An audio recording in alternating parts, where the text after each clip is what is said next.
And good morning to you all, and welcome to the starting lineup. Delighted to have you with us on, yes, an absolutely beautiful Friday in the Ozarks. Ned Reynolds joined by Dwight Glenn and Maddux Radosevic. Art Haynes will be with us a little bit later on, and for the next 2 hours, we are right here talking sports and whatever, and like to hear from you on our line, and it's one line, 417-447-1021, but it's one line with a dual purpose. You can call in and talk with us on the air, or you can text. And we'll get the text right here on our bulletin board, so to speak. So please feel free to voice your calls and comments and so forth, queries about what we do. The starting lineup's brought to you by Play It Again Sports. And we'll be hearing a little bit more about some special deals at Play It Again Sports later on in the show, but you know all about them. Battlefield in Fremont, and indeed it's in the Fremont Shopping Center. A great place, folks. You can't go wrong if you're looking for sporting equipment, for uniforms, for whatever the case might be. It's right there at Play It Again Sports. Also brought to you by Citizens Bank of Rogersville with two routes. That's what they call their branches, routes. And one of the routes is adjacent to Highland Springs, and the other is in Rogersville itself. By Swing Right Golf, which is located at the south end of Campbell Avenue, a little bit north of Nixon. You have everything there, including the simulator inside to perhaps play Pebble Beach or maybe the Augusta National Course or whatever it is you want to play. That's part of it, but they also have the outdoor batting cages, have everything you need at Swing Right Golf. And Marshfield Chevrolet at the I-44 exit, couple of left turns, and you're right there at Marshfield Chevrolet.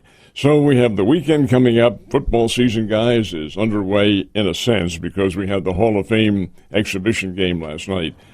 But I must admit to you, when I turned it on and found out that Jeremiah Love was not going to play in the game, I said, okay, I'll watch a little bit of Carson Beck. That's personally for me, and I like the kid. He's a pretty doggone good quarterback, and he's not really a kid anymore. Did you see any of it at all? I watched a little bit of the first half. I just can't watch 4 quarters of exhibition football.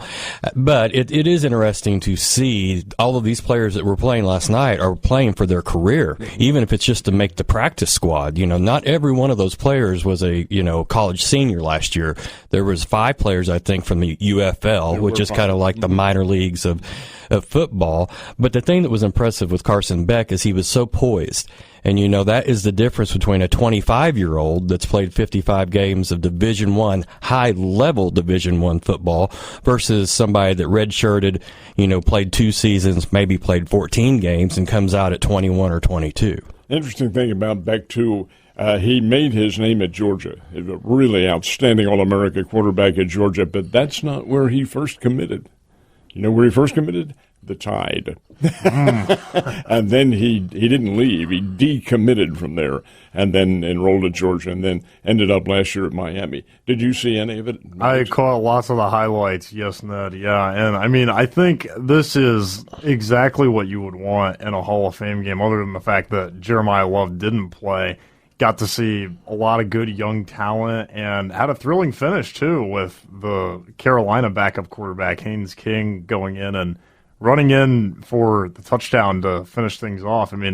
That's about as exciting as it gets for bringing football back. Carolina did win the game 33-30. Not a whole lot of defense in this game. I know you've been known to place chocolate chips on games. I'm sure not exhibition games. No. But I did happen to look yesterday to see what the line was. It was Cleveland by 1.5. Carolina by 1.5, and they won by 3. And they win by 3. So Vegas can even get the exhibition games right. I did not know that. Is that right? That's correct. Actually, we'll have now next weekend at this time. We'll have the Chiefs playing. They play on a Saturday, so 1 week from tomorrow, and then we'll have. I think many of the other teams begin on Thursday. So, yes, I think the folks out in Vegas and the Visa Network, they'll be all over those games.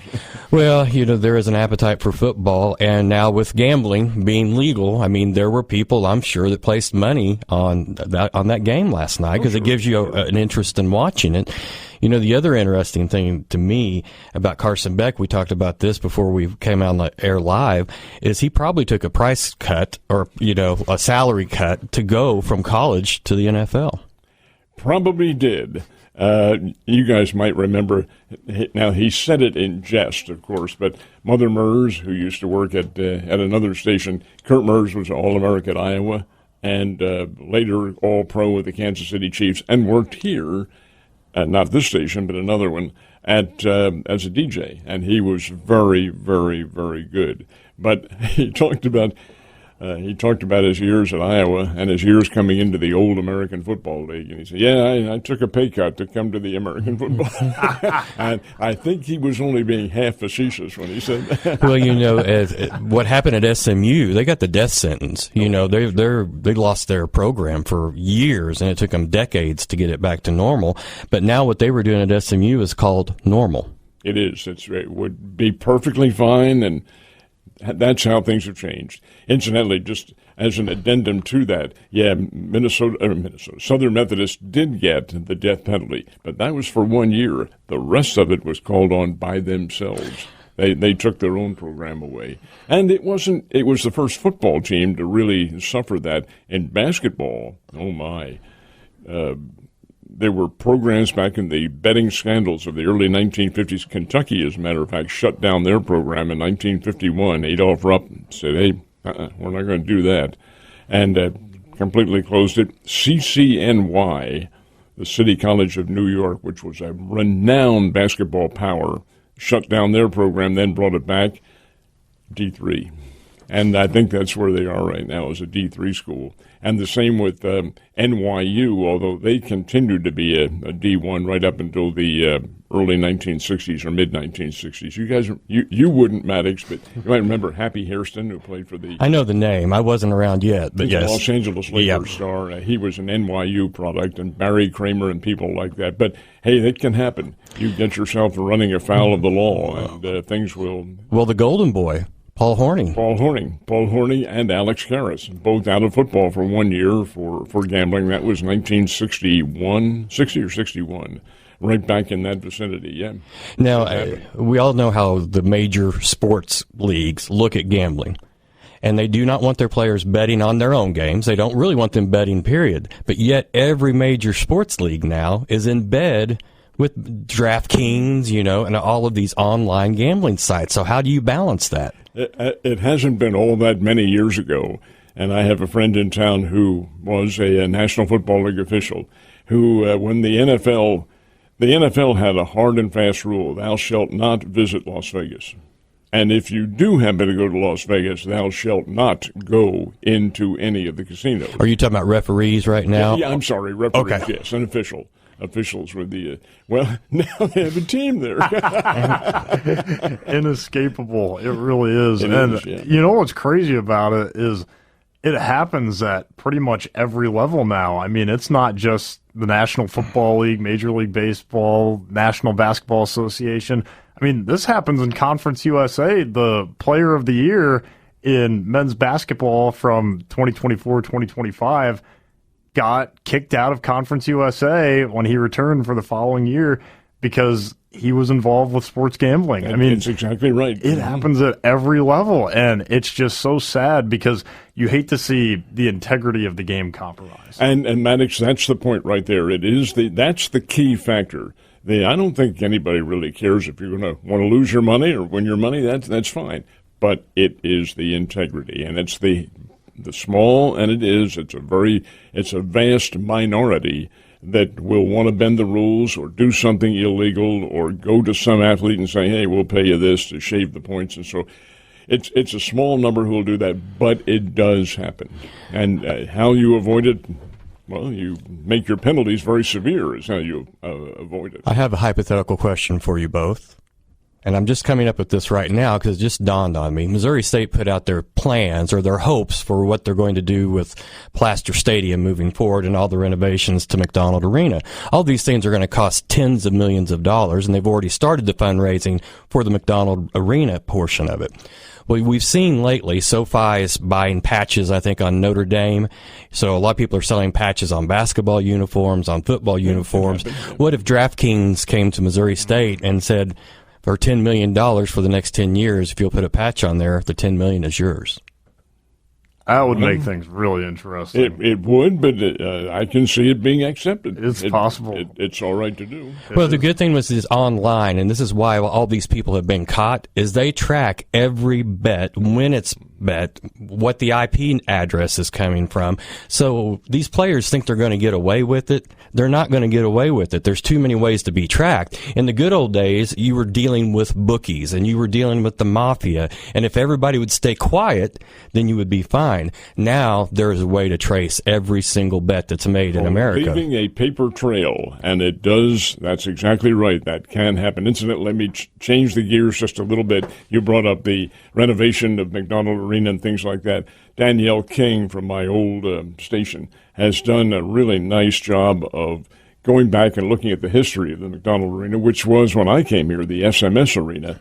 And Bill Rowe and I went over and did a series of interviews along with Jerry Anderson, who is one of the all-time greats, still with us, back in the early 1950s. And I think it ran, I know it did, as a matter of fact, ran last night in one of their newscasts on KY3, and I think it's running again tonight, if I'm not mistaken. That'll be great, and you can look that up online, I'm sure, as well. I'm sure. And the other thing coming from the music world is people probably do not realize, if you're not from here and of that age, how many big concerts they actually had at McDonald Arena as well. I mean, even Jerry Lee Lewis, the Daredevils played there a bunch, Peter, Paul, and Mary. I mean, and you wouldn't think of McDonald Arena and concerts, but where else were you going to hold them back in the 60s and 70s? And even after that, because my old partner, and you remember Joe Hickman, who was my backup at KY3, he is a great storyteller. Well, he came up, he said, Reynolds, we've got to do this, because appearing at the McDonald Arena, this would have been about 1990 maybe or 91, Otis Day and the Knights. That won't mean anything to you, Maddux, but Otis Day and the Knights was the band in Animal House. And it was, hey, Otis, my man, which was my line, and he was there, and boy, the stare he gave me. Well, and Daredevils fans may realize this, but during 1977, they recorded a live album, and part of it was recorded at McDonald Arena, but part of it was recorded in Kansas City. But that's not the story. The story is they took the trucks that had come in from San Francisco and ran the cables down because they were doing a live recording, and they were going to take the best of both concerts and put it together for a double album.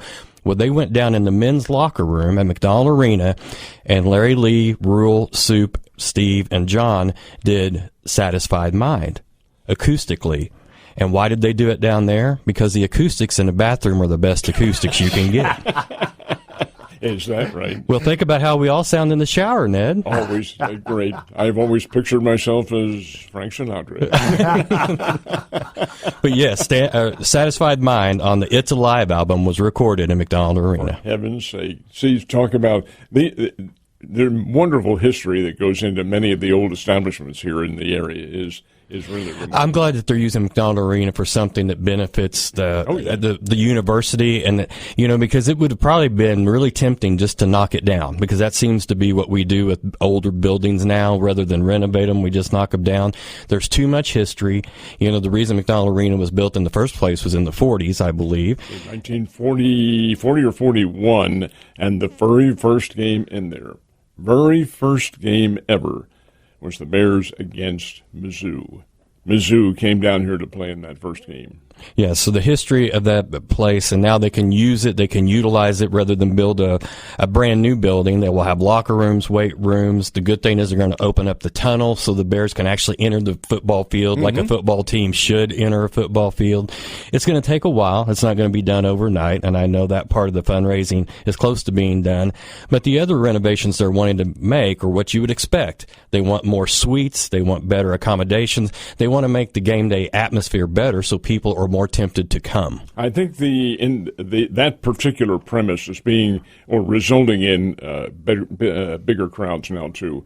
We saw one on a limited basis when Southern Methodist came to town last year, but it was so blasted hot that day. But there will be other times. Marshall, for instance, is coming in here this year on a home-and-home basis. The Marshall Thundering Herd, folks, is a big-time operation, big time. And the Bears went in there and beat them last year. Don't you know when they come in here, they're going to be seething? And I'm glad you brought that up too, Dwight, because the historical value of many of the buildings and the circumstances that surround them. We have a tendency to do away with that and say, oh, nobody cares about it anymore. Yes, they do. And it should be preserved in many, many respects, in my opinion. Glad you brought it up. We'll take a time out here on the starting lineup. Don't go away. We'll be right back in a second. We are delighted to have you with us on the starting lineup, and welcome back. Our number, folks, is 447-1021. 447-1021, area code 417. Yes, your calls and your text, both on the same line. Do we have, Maddux, do we have any text up there? We do have a text, Ned, yes. Is the one going to still exist, or will it be merged with the Jock, is the question. Well, now, I don't think we can answer that. It's not that we're avoiding the question. I don't think anybody, or at least it hasn't been articulated to us, what happened. Well, first of all, FCC has to approve the transaction. I mean, because FCC, these are both are broadcasting entities, and they control every situation like this. A lot of times, it's to make sure that a certain entity does not have a monopoly over a city to keep fair and trade balance intact. I don't think anybody knows, because I don't think they know how the dynamics are going to be. I think the idea is for the Zimmer Communications and Midwest to work basically like they are right now. Now, what that means as far as scheduling and everything else, I don't think that's even been discussed yet. Or existence of stations. I think that falls into the mix, too. Here at Midwest Family, there are 4, is that right, Maddux? 4 stations? That's correct, yes. And our old... In another life, I think there are 5 over there. That's correct. 5 stations. So, yeah, all in the same building. Whomever sent in that text, that's a very good question, and we do not know the answer. We're all waiting. I'm so anxious. I can't sleep at night. Well, the other thing, too, and like Ned said, 417-447-1021, we'd love just for you to call and say hello, because we want to know that we're talking to somebody out here, because if we're not, then Ned, you and Maddux and I can go to your office and do the same thing. With one exception. Here's the deal, and Maddux was telling me one of his duties here. I tell the folks a little bit about when you're not producing this show, what you do. Yes, Ned, yeah. So one of my big responsibilities after the show ends is to upload all the content that we have produced during these 2 hours that we have here every day, Monday through Friday, 7 to 9 a.m. So that includes uploading the full show itself. You get hour 1 and hour 2 chopped up and sent out over YouTube, goes out on the website, 1021theone.com. And then in addition to that, we separate out all our interviews and post those on YouTube. So everybody has the chance to go out and see those, even if they can't listen to the show live. But that's our local product here. You don't upload anything that VSiN does. I would imagine that's against the rules. Right. Yeah, this is just specifically for the starting lineup and for 102 The One. Do you have ways of checking to see how many people listen to it? Is it called a podcast? Is that what it would be? Yes, that's correct. Yes, yeah. And you can go and see how many people have viewed each individual episode on YouTube, and that's open to the public. Everybody can see that information, and you can also see those statistics for the interviews as well. Interesting. The big appeal to podcasts is you can consume them whenever it's convenient for you to consume them, and you can listen to there's podcasts I have that are an hour long that I might listen to half of them when I'm working out and the other half if I'm taking a walk or whatever. That's the advantage of podcasts, and that's the advantage of what Maddux is doing for us, is because from 7 to 9 people are driving to work, getting around, and may not be able to consume both hours, but they may be interested in an interview that you've done, so they can go back, look it up, and then get the interview. Yeah, this scenario has popped up for myself. I know I've been driving somewhere and listening to a show, and all of a sudden I have to get out of my car and go to wherever it is that I'm going, and I'll say to myself, oh man, I wish I would have heard what they were going to say next about that topic, and I've got to go and be where I need to be, so I can't do that right now. now I can go back on YouTube and go back to that conversation and hear it play out. See, that's where both of you guys have a major advantage over an old man, because when I'm driving the car, I'm wondering, where the hell am I? So it's a big challenge. Well, can you imagine the advances in technology that have been made just since, the mid-'70s, the first time they had Betamax and VHS? It was, wow, we can tape something off the TV and watch it later, or take this movie home and watch it. And then you had DVDs. And then you have DVRs, so now if you wanted to tape a Phillies game because you weren't going to be home, and I say tape, DVR it, you could go back and watch it, skip the commercials, and consume it on your own time. Here is a question, though, that begs to be asked along those same lines, the DVDs and et cetera. How long did that whole system, not just that, but in particular, the taping or the recording, how long did that last? I think the tapes, I would say, probably from about 75 to about maybe 85, about 10 years. 10 years, yeah. And then DVDs probably about 15. I mean, we're in the music world now, because I'm sure everybody's heard of CDs, but if you buy a vehicle now that does not have a CD player, so, from the Daredevil standpoint, do we make more CDs? And the answer is probably not, because they can get all of our songs on streaming or, download it. So, I mean, basically for DVDs and CDs, the only thing they're good for is a coaster. And this old man found that out painfully. Where's the CD player?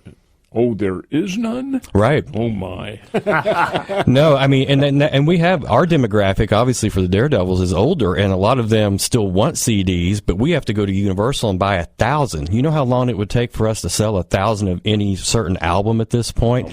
A lot. So as much as streaming is an evil mistress, and it is, because the songwriter is being taken advantage of, it is an easy way to consume music. We have gotten off the Oh, we have, yeah. I'm going to ask you guys a little bit. Now, I will tell you that when GEHA went in and became part of Arrowhead Stadium, it didn't affect me at all, because I always referred to it as Arrowhead. But now that will be the official name of it, Arrowhead, because GEHA is the name is going to be taken out. Their support is not. Does that affect you any at all? It was still Arrowhead Stadium to me. I mean, I'm not doing as much reporting, obviously, as you're doing, Ned, but you do, on the other station, you talk about it. I mean, they took the money, and that was fine, but then they realized nobody was calling it GEHA Field.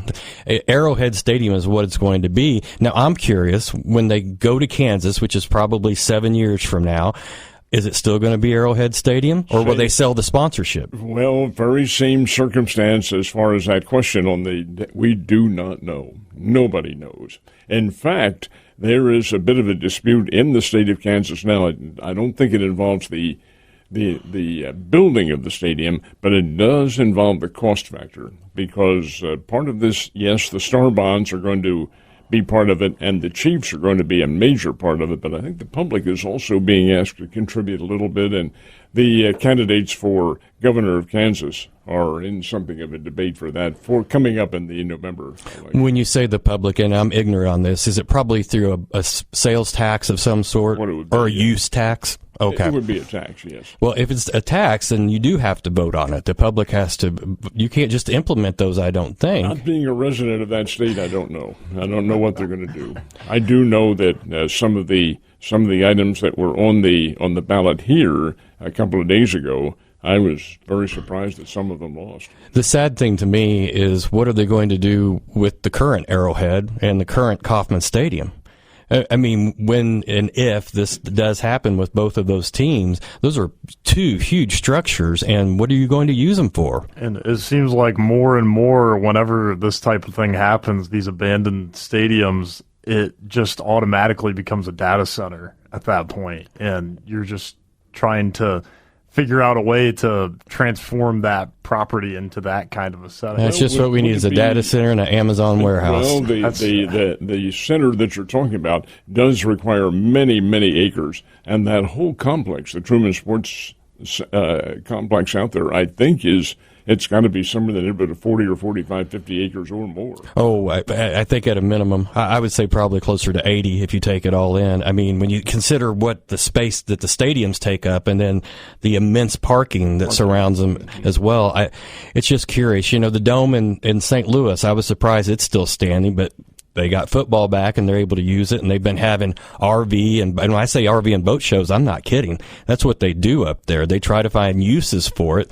Otherwise, it's just an empty building where there's a lot of empty buildings right now, which is downtown St. Louis. I also think that they use that too, maybe for motorcycle events and so forth. They do for motocross, motocrosses, and maybe some. On a very limited basis, auto racing. You can do that inside. They do it down in Tulsa, I know that, but I don't know whether the Dome of the Americas is big enough to do something like that. I don't know. You're talking about the Chili Bowl that they do in Tulsa, which is a huge deal, but I don't know that they've done that at the arena. That's actually not a bad idea, Ned. You ought to call them.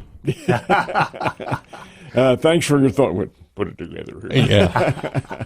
Anyway, gang, we do have some guests coming up today at 8 o'clock. We'll talk with Cody Hilburn, the head coach at state champion Seneca Indians. He'll be on with us. And then Jeff Salyers from Playing Against Sports will be on at 8:30, I should say, 8:30 to talk about some special deals at Playing Against Sports. And, yeah, we have a lot to talk about. One baseball game, actually that's not fair to say. There were two baseball games involving Missouri pro teams, the Minnesota Twins and the Kansas City Royals played last night, with the Twins winning it 4-3, and the Springfield Cardinals playing in San Antonio. They belted big time the San Antonio Missions 9-2. The Springfield Cardinals team is pretty good. I did get did you guys read the box score of the Royals game last night? Mm-mm. The losing pitcher is a guy that the Royals just signed, and he had signed a minor league contract and pitched a little bit for the Storm Chasers for a couple of games, and the Royals brought him up, and he was in, and he gets the loss. Great name for a pitcher, Aaron Bummer. Bummer. Aaron Bummer. Now, he's not a newcomer. He's been around with the White Sox, I think, and I know the Atlanta Braves is with them for a while. Comes up and gives up 2 runs and 3 hits in a third of an inning. That is a bummer, because I got the Royals beaten last night by a score of 4-3. And Mr. Haynes, I'm sure, might have some comments on that as well. A former Cardinal did get a win last night. Dustin May for the Brewers. Yeah, and a big hand. He was very effective pitching against a good team, the Pittsburgh Pirates. I think he shut them down with 3 hits or something like that. 3 hits and 2 earned runs. Is that what's the final score? 5-2. 5-2. So the Milwaukee Brewers got a 5-2 win over the Pirates. They are, folks, get this, the owners of the best record in baseball. That National League Central Division is really intense right now. I mean, you've got the Milwaukee Brewers, like you just said, Ned. They're number 1. They've got the best winning percentage at the moment. And the Chicago Cubs have now won 4 games in a row, just coming off that sweep over the Dodgers, and won a thriller yesterday against the Toronto Blue Jays in a makeup game.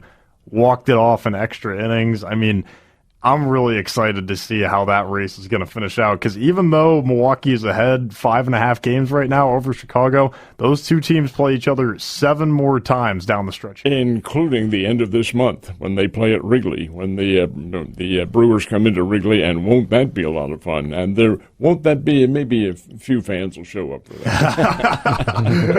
Maybe just a few. We'll take a quick time out here on the starting lineup, visit perhaps with Scoreboard Guy, all that coming up. And the St. Louis Cardinals will be here tonight at 102.1 after a day off. The Cardinals open a weekend series with the Colorado Rockies tonight at Busch Stadium, and that'll go on right through the weekend. And a big week coming up next week for the Redbirds as well. They're 4 games out of the wild card, not an insurmountable margin by any stretch of the imagination, but it certainly can be overcome. You're listening to the starting lineup, brought to you by Playing Against Sports, by Swing Right Golf, by Citizens Bank of Rogersville, and by Marshfield Chevrolet.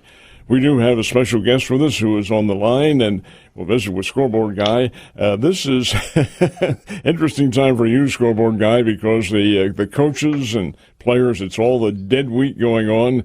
How does that affect you? What do you have to talk about? Well, I tell you what, it's the calm before the storm. You got a lot of coaches that have, they're on vacation right now. They're looking forward to about 16 weeks of, basically 24/7, working on football, whether it be watching film, whether it be rehab, whether it be taking care of injuries, and it's that way for every sport. You've got soccer and volleyball and softball getting ready to start as well. Girls golf, you look forward to that. You've got on the girls' golf side, you've got a Riley Allred out at Ash Grove, and she's a defending Class 1 state champion, and she's just going to be a senior. And then last year you had a Class 3 state champion was a freshman from Poplar Bluff. So things like that you kind of look forward to. You kind of visit with those coaches and see how those kids' summers have gone. Obviously you've got the football camps going on.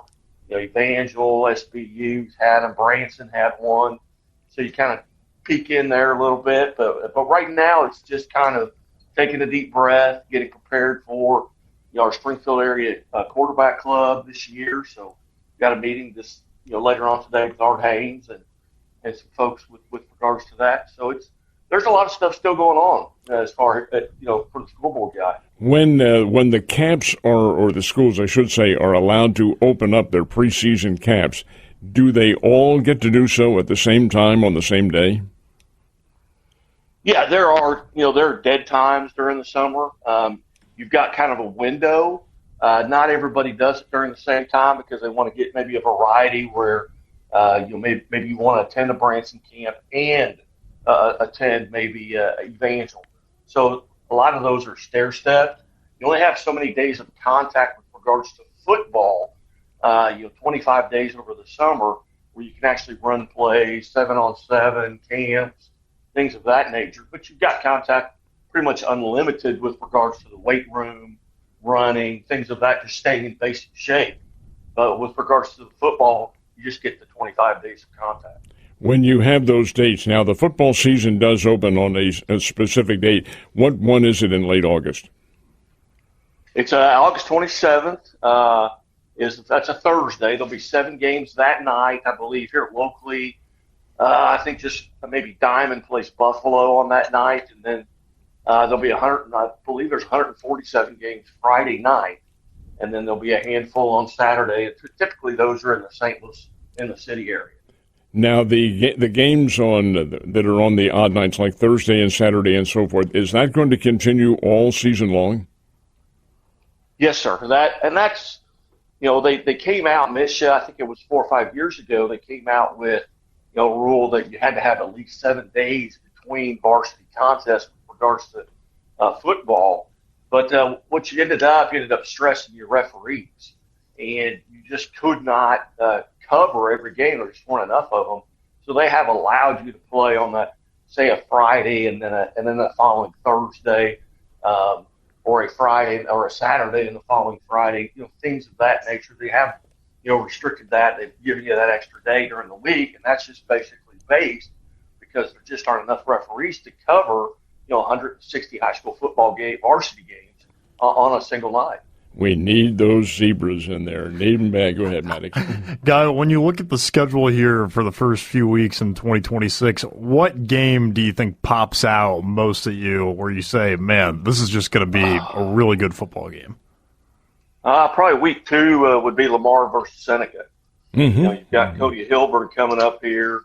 I believe that's a week 2 contest there as well. And you look at, in the city schools, I think every city school outside of Glendale had a new coach. And now, of course, with Central canceling their season for the second year in a row, that puts some schools in a bind trying to track down some games. In fact, Seneca was on Central's schedule, so they've got a hole there that they've got to fill. And so there'll be some of that going on. But I think week 2, just right out of the gates, that Lamar-Seneca game is very attractive. When you talk about Central having canceled the season, that's the varsity. Is there any possibility of them playing at a lower level? I don't believe that's the case. I think what will happen is similar to what went on last year. Is a lot of those varsity kids will go over and play at Parkview. Oh, okay. That would be their transfer site, Parkview, not Hillcrest? It may be. I think they might go to pick. And that would be more of a Josh Scott question. Yeah, I think that's right. I am not for certain on how that works. I know last year some of them did play at Parkview. Nixa has made back-to-back state championship appearances, but yet they lose 18 starters from last year's team, Guy. Have you been able to do any research into the players they do have coming back? We know about the quarterback, the Missouri State commitment, but what about the rest of the cast of characters? Are they going to fall off a little bit or maintain the level they've had the last few years? Well, you can't help but think they'll fall off a little bit. I mean, they lose the number one recruit in the country, Jackson Cantwell. You're not going to fill those shoes. But they've got some guys coming back on that offensive line that are going to help. But you mentioned it. You've got the most important kid coming back under center. He's kind of a quarterback, the coach on the field. He's extremely talented, and his football knowledge is unbelievable. And I think that comes from his ability. He dominates in basketball and baseball as well. So he's just an all-around tremendous athlete. But you can't help but think that they're going to fall off a little bit with what they lost up front. Guy, the girls' softball season remains fractured in a way. Some play in the spring, some play in the fall. What is it in the city and surrounding area, and which of those seasons has the more teams? Well, most of the teams play, I believe, in the fall. That's just trying to stay away from baseball. And at the time, softball and baseball were split up because a lot of these smaller schools used the same facilities. They just changed it up with regards to softball and baseball. But then you have the volleyball in the fall, so you've got to share your athletes a little bit. I know last year you've got a halfway team, I believe, went to maybe the Final Four last year in softball. But the majority of them, I believe, do play in the fall in softball. Of course, state championships will be Achillean in both cases, both the fall and the spring. Let's talk a little bit about the football state championships. Do they continue up in St. Joseph? Yes, they'll be there again this year, I believe, and they did a pretty good job last year with their facilities and actually heading up there tomorrow. I'm sorry, Sunday. Dana Hughes had hooked me up with some VIP passes to training camp, so Dad and I are going to run up Monday and Tuesday and hang out there. Yeah, that'll be a lot of fun. Go ahead, Maddux. Guy, we've talked about this a little bit in the past, and I think it's been brought up a few times here in Springfield, but what do you think would be the possibility of Missouri State bringing back the state championship game in the future? Well, number one, I would love it. That's an easy drive, for me. That's with the Springfield, the Sports Commission, they've done a tremendous job of getting the other events here. They did a tremendous job getting that event here when it was here. I can remember, I believe there were 3 Big 8 teams in the state championship that year with Lamar and Seneca, and I can't remember who, maybe Castle or something. They're all playing on the same field. It was, I think, was it Monette? You're right. It was Monette. Yes. Mm-hmm. And so that was a lot of fun for the Lawrence County and folks to come up and just take over Plaster Stadium there on the campus. But I would love to see that come back. They have the baseball here, the baseball facility down at Ozark. They do a tremendous job. I'd like to see the basketball come back with, having the 2 arenas that you can walk. As a media person, you don't even have to go outside. You can walk between both gyms and see the games. But, that would be more of a Springfield Sports Commission decision there. I think with it being in St. Joe, typically I can understand Columbia just because that's where the mission offices are, and it saves them money because they don't have to put up all the people in hotels because they don't live there. But going to St. Joe, maybe that gives an opportunity for maybe to come back to the Springfield area. And it does have the connotation of the NFL with the Kansas City Chiefs there and so forth during the preseason. So, and Missouri Western State has certainly a reputable program, to say the very least. So, yeah, it probably is going to be there for anyway a few years anyway until the next bidding comes out. But I'm with you guys. I would love to see it come back here to the Plaster Sports Complex. However, you do run into a bit of a problem. And that's a scheduling problem. The Bears, for instance, closed the regular season here on the Thanksgiving weekend. Now, you could push it back like they have done in the past, they being MSU, but that's also a logistics problem in a way, too. So, indeed, you run into all sorts of problems. Well, and I think another thing that holds Springfield back, and it's come up with a lot of things, that's why they were talking about a new convention center, is the lack of hotel rooms in this town, especially quality hotel rooms. And that's one of the things that people look at. And when you bring in the football state championships, think about how many kids, how many parents, how many grandparents. I mean, you need a lot of hotel rooms, and they need to be of high quality. That's exactly right. And you need all of that. It all figures into the mix. Anything else you want to touch on, Guy? No, just hey, Monday's going to be a great day to get out if you want to see some high school football practices or softball. They can literally start. When I was a head coach and administrator in a former life here 25 years ago. we would open up at 12:01, in the morning. Because that legally we could do that. We could have a big party out there and get out there just at the stroke of midnight, barbecue some hot dogs and hamburgers, and throw the ball around a little bit. Now you're talking. And as a matter of fact, that used to be a big deal in basketball too. Have the midnight madness and then open up it or tip it off at 30 seconds after midnight. Oh yeah. They don't do that so much anymore. Well, Guy, I appreciate very much your being with us. Hang in, man. We'll see you around. Okay. Hey, you bet. Happy to be here. Well, lucky to be here. Thank you. He's scoreboard guy, Guy Newcomb, visiting with us. We'll take a quick time out here on the starting lineup and be right back. And welcome back to the starting lineup, and thank you for being with us. And we do have, what do you know about that? We're going to put in a pitch for the phone calls, and here is one. Do we have him on the line? Good morning. With whom are we talking this morning? Hi, this is Lori Radosevic. Oh, for heaven's sake. What's the relationship here, huh? This is my mother. Oh, how very nice. Mom, your son is doing a great job. A great job. Thank you for mentoring him. You are fantastic. I haven't had to do much mentoring. He pretty much knows what's going on. That's very nice of you to call. You are so gracious. I love you. You're so kind to all these guests. You are just amazing, Ned. Thank you very much. Well, she obviously does not know you. He is amazing on the air, but you ought to see him off the air. See me at my office. Well, that's very sweet of you to say thank you. That's very kind. Have you been? So I do have a comment about the hotel rooms is why I'm calling. Okay. So I just did a quick Google search, and Springfield has 6,000 hotel rooms available, whereas Columbia has about 3,500 hotel rooms available. That's a great point, and we were talking about that off the air. I used to be in the hotel business. The problem is not the 6,000 number, which I'm sure is accurate. It's the age of those hotel rooms for the most part. Probably less than 700 to 800 of those are less than 10 years old. And Columbia has added about 2,000 hotel rooms since they joined the SEC.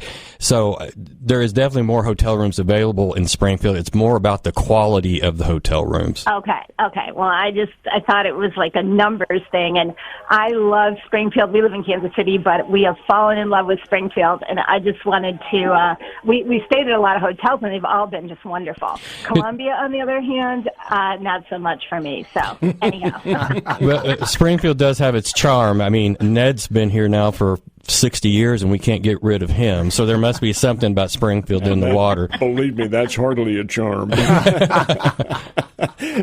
Ms. Radosevic, thank you very, very much for calling, and do take, you have to have a lot of credit because your son's doing a terrific job. Well, thank you very much. I appreciate it, and I love the show. Thank you, ma'am. Thank you very much. Okay, have a good weekend. You have a good one, too. Talk to you later, Mom. Now, help me out real quick. Is your mom calling from here in town or up in Kansas City? That would be from Kansas City. She actually is recovering from her second hip replacement, believe it or not, right now. So she's been through a lot. Tell me, I've had one, and I complain about that, and your mom has had two of them? Double hip replacement, yes. Oh, my. Oh, my. Now, in all honesty, and the orthopedic surgeons will tell you this, the hip replacement is apparently is a lot more convenient for the patient than knee replacement is. And I need one of them, too. And I'm like, out. No way. But that's interesting that she has undergone 2 hip replacements, and I assume is very ambulatory now. Oh, yes, yeah. No, she just got the second one done here within the past couple weeks, and we've just been really pleased with the recovery process, and I think she's enjoyed it too because it's given her some more time to tune into the starting lineup, which is fantastic. I'm impressed. That's very I think she's using it as a sleep aid. Well, I will tell you, the one that I did have, the hip replacement is on my right side.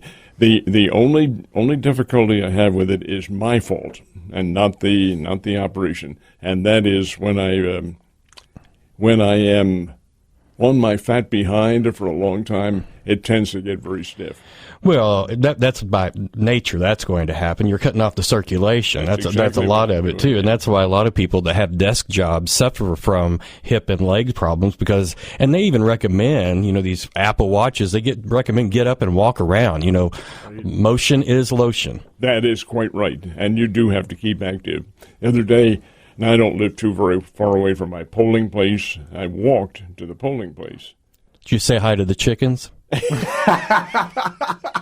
I nodded at them when I went by, but walked to and walked back, and then you know what? It's time for a nap now. But you still mow your own yard, correct? Try to, yeah. Yeah, I mean, it's good to stay active. My dad's 79, just turned 79, and he's got almost 5 acres to mow, and he push mows it. Not all on the same day, but, that's him getting outside, getting some fresh air, but staying mobile. Good for him. That I love to hear that. That is. Now he does have one of the grandkids weed eat. He doesn't like the weed eat, and he passed that gene on to myself too. That's interesting. Okay, we have a few more minutes remaining in this segment. So the lines are open if you are predisposed to give us a call. I did see an interesting note. Former Tampa Bay coach John Gruden is going to be doing the play-by-play in Week 2 of the exhibition season for Tampa Bay. They're giving him an opportunity to be play-by-play rather than the analyst, with Rondé Barber being the analyst. Really? Now that's interesting. Gruden fancies himself as a play-by-play. He says he wants to do play-by-play. What he really wants to do is get back in the league. He was kind of outcast with what happened with the Raiders. If not suspended, basically banned from football, and he's trying to get back in. Well, he'll have a pretty good analyst in Rondé Barber, too. He does a very nice job. He's a twin, and not a Minnesota twin. He is a twin biologically, and both those guys very, very good at what they do. Well, we can talk to Art about this, too, in the next hour when we have some time. But I was very impressed with Mike Tomlin, the part that I saw. And I figured he would be very good, but he seemed like he had been doing it for years. I suspect that did enter his mind when he made the decision to leave the Steelers. Because this was his life. He'd been with the Steelers, 19, 20 years, somewhere around there. And it's a long time to coach in the NFL. And then to make a choice and go into television work on a major network on well-watched TV shows like Sunday Night Football and things of that nature. He knew fully well, and Tomlin's no dumbbell, knew fully well that he had to be pretty much at the top of his broadcasting game, and yes, I agree, he did show that. He was very skilled at what he did, had a walkthrough with one of the Steelers, I think, was it Aaron Rodgers? No, somebody who he had a great walkthrough, and to calm the guy down. He's pretty good at what he calmed down Larry Fitzgerald, who had just lost his father. Yeah. That's who it was, Larry Fitzgerald. That's who it was, and that is commendable because not an easy thing to do. We're going to take our mid-show timeout here on the starting lineup. Special guest is coming up to talk a little bit about state You're listening to the football. Starting Lineup.